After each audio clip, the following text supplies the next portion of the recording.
Hi, today I'm going to read you a story, The Quest. Are you ready? Yeah! I'm writing a story about a quest, said Wilma, but I'm stuck. I don't know what to put next. I don't know what a quest is, said Bev, so I don't think I can help you. It's a journey that someone makes to look for something that's been lost, said Wilma. Beth didn't understand what Wilma meant, so Wilma read the story to her. Long ago and far away, there was a beautiful land called Ulm. Flowers grew everywhere, animals lived in the woods and forests. Everyone was happy there. In a big cave deep underground was the crystal bell of Ulm. It was very beautiful. Even in the dark cave, it glowed like fire. When it rang, its note was like music. The sound of the bell told every animal, every plant, and every tree when it was spring or summer.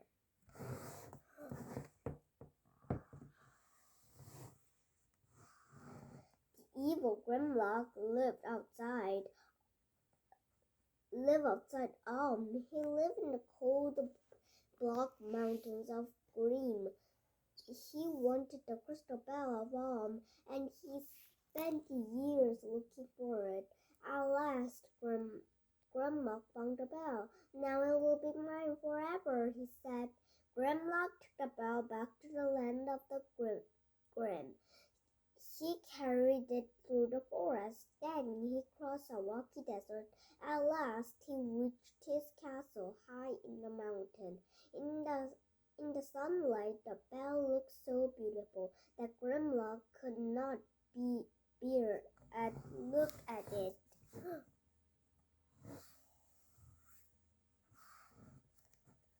With the bell, the land of Ulm became dark.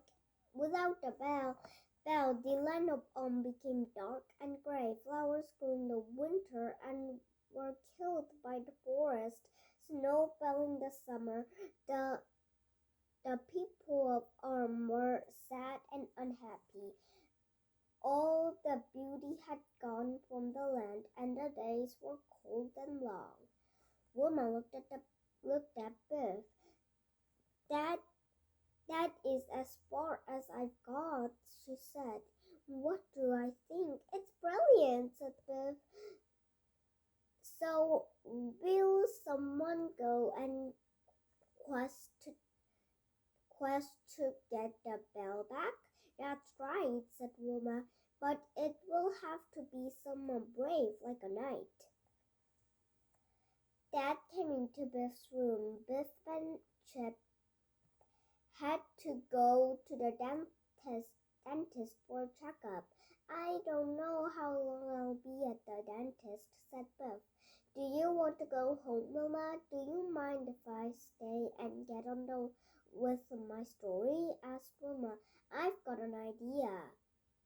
After Biff had gone, Wilma picked up her pen and began to write her story about the quest. A girl should be bringing back the crystal bell.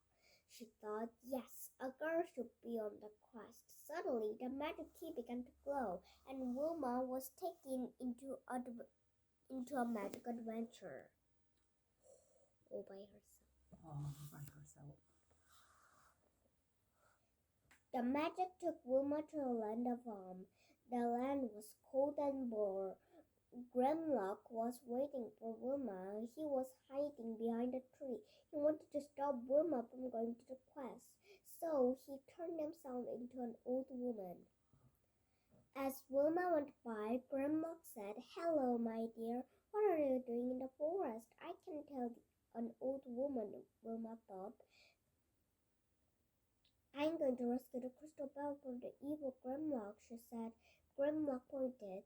"Then go that way," he said. He. Yes, he. He said. Wait a minute. There's some eyes on the basket. Kind of a pet? Cat or something.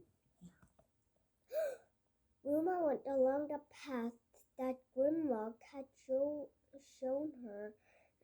Soon the ground became wet and muddy. Wilma's feet sank into the mud. Is this really the right way? She wondered. Suddenly, she sank into a muddy swamp. Oh, help! I'm sinking! Help me, somebody! Wilma was frightened. She was sinking deeper and deeper. She couldn't get out of the swamp. Suddenly, she saw a white unicorn standing on the edge of the swamp. Don't be frightened, it said. Hang on to this branch and I will pull you out. wow, unicorn? Your favorite thing?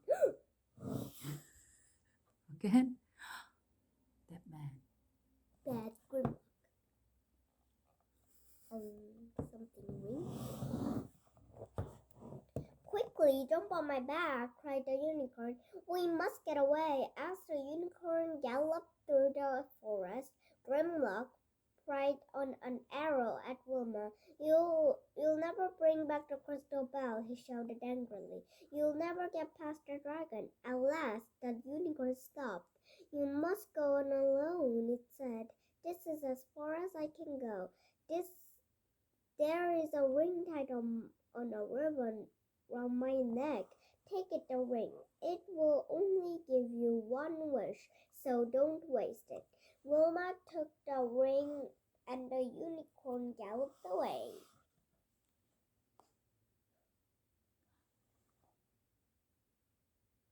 Oh no, I think it's a gnome. Gnome? Wilma walked across the rocky desert. She was hot and tired. She almost wished for a drink, but she stopped. She didn't want to waste her wish. Then she heard a shout. It was a gnome. Tell me, someone, shouted the gnome. Be quick before it's too late. Wilma untied the gnome. Oh, thank you, he cried. I was tied up here by Grimlock. This is where he feeds his dragon. But why he wanted to feed you to the dragon? Asked Wilma. Because I burned his toast. Huh? Why?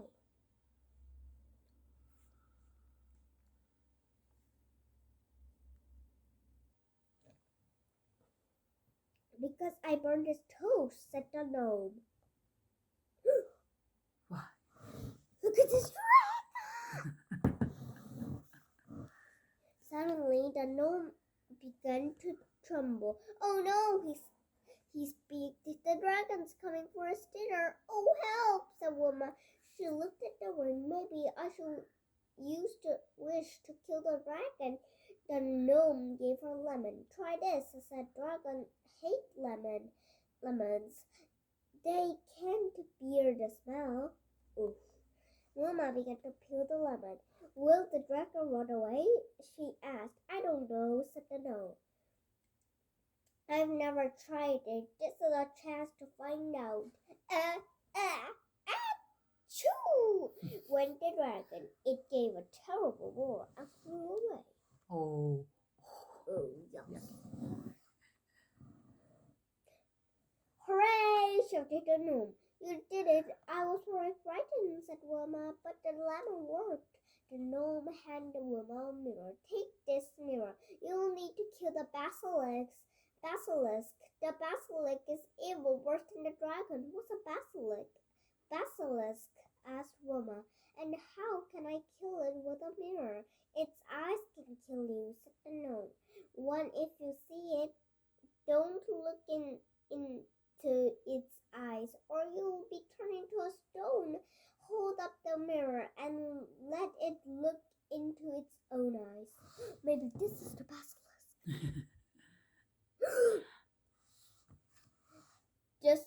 Does it work? asked Wilma. I don't know, said the gnome. I've never tried it. This is a chance to find out. Suddenly, a great roar, the basilisk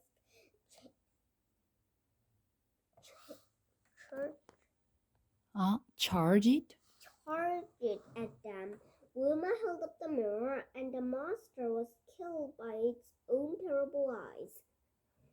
Hooray! Called the gnome. You did it. See, it's turned to stone. It's turned to stone. I was really frightened, said Wilma. You're brave and good, said the gnome. And I'll make you a brave, good person before I am going to help you with your quest. Turning to stone. Wah! It's funny. But basilisk is like a big lizard. I think so. The gnome took Wilma up to the mountain to Grandma's castle. They went up a steep path. The gnome knew a secret way to get into the castle. This way is to the kitchen, whispered the gnome. Come on, but don't make a sound. I'm frightened, said Wilma. Wilma and the gnome didn't see anyone in the castle. At last, they came to the room where the crystal bell was hanging. Wilma gasped when she saw it. She couldn't believe how beautiful it was. I've been expecting you, said Grandma. You can spend the night here, hissed Grandma. Tomorrow I'll feed you both to the dragon. Oh dear, said the gnome. What shall we do now? Wilma looked at the magic ring. It's time I made my wish, she said. She wished. Wilma's wish started to work. The bell began to ring. Its sounds grew louder and louder. It rang so loudly through the castle, the cups and saucers broke, and the glass in the windows cracked. However, the bell rang. Grimlock's ears hurt as the bell grew louder and louder. Ugh! Grimlock could not bear the noise any longer. He tried to smash the bell with a hammer, but it wouldn't break. Stop it, cried Grimlock. I can't stand it. The sound of the bell will kill me. I think my ears will burst. At last, Grimlock asked Wilma if she could make the bell stop ringing. I can, said Wilma, but you must let me take it back to If you don't, it will begin to be ring again and again, and they will be never stop. Take it, said Grimlock. Take it back to So Wilma and the gnome took the bell back to the The quest was over. When the bell returned, beauty came back to the land of again. Birds sang, flowers bloomed, and new leaves grew on the branches of the trees. Everyone cheered Wilma and the gnome. The magic key began to glow. It's time for me to go now, said Wilma. She gave the ring to the gnome. The magic is used up, she said, but keep the ring to remember the quest. The gnome's eyes filled with tears. Thank you, he said. I shall never forget you. Mm-hmm. Biff came back from the dentist. Sorry I was a long time, she said. Did you finish your story? Wilma gave Biff her book. Why don't you find out? Said Wilma. You can read it if you like. Dan.